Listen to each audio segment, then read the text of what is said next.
Karakterimden bahsedeyim. Bence karakterimin adı önemli bir sinyal veriyor.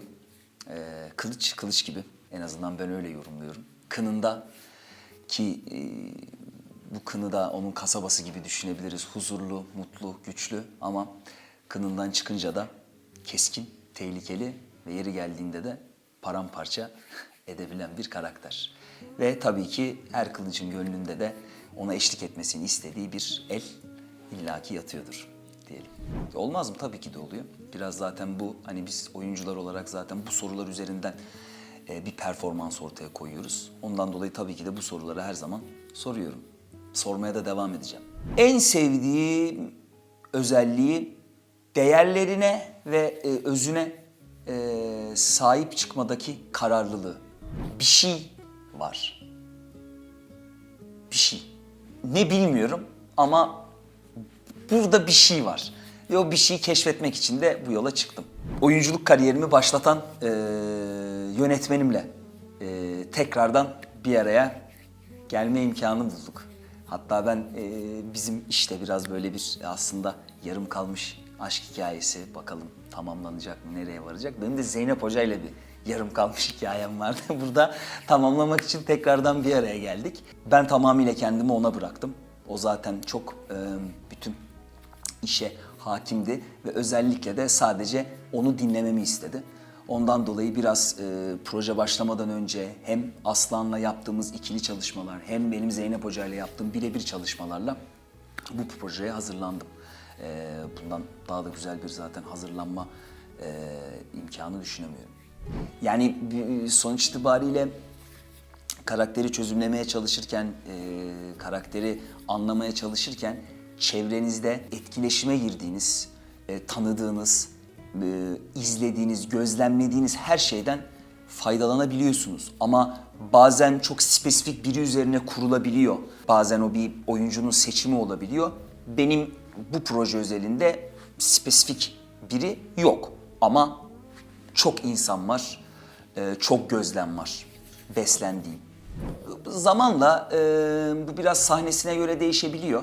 Ama bazı sahneler bazı özel hazırlıkları gerektirebiliyor. Bazen bu müzik dinlemek oluyor, bazen yalnız kalmak oluyor. Ondan dolayı yani hani her zaman tekrarladığım rutinim yok. İşte hani zaten rutin hazırlığımız var. Manom da orada zaten. Makyajımız, saçımız, kostümümüz.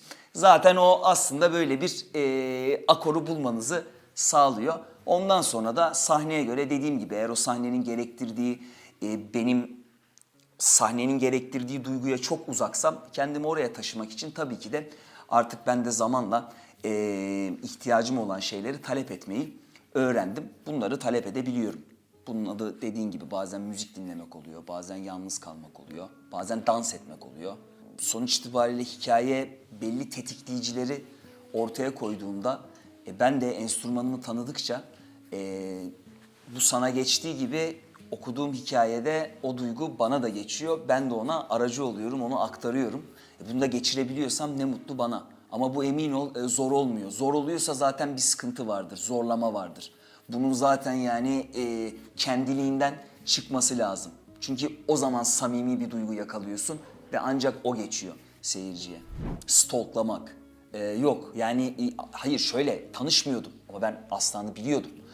Aslan'ın ben işlerini de izledim. Yani hem oyuncu olarak hem bir takım katıldığı programlardan hani işinin dışında hani bir karakterini de tanıma fırsatım oldu. Yani sonuç itibariyle yaptığımız işin bu bir şey, ben yan etkisi diyorum da göz önünde olduğumuz için tabii ki de yani ben de Aslan'ı ekranlardan tanıyordum, biliyordum.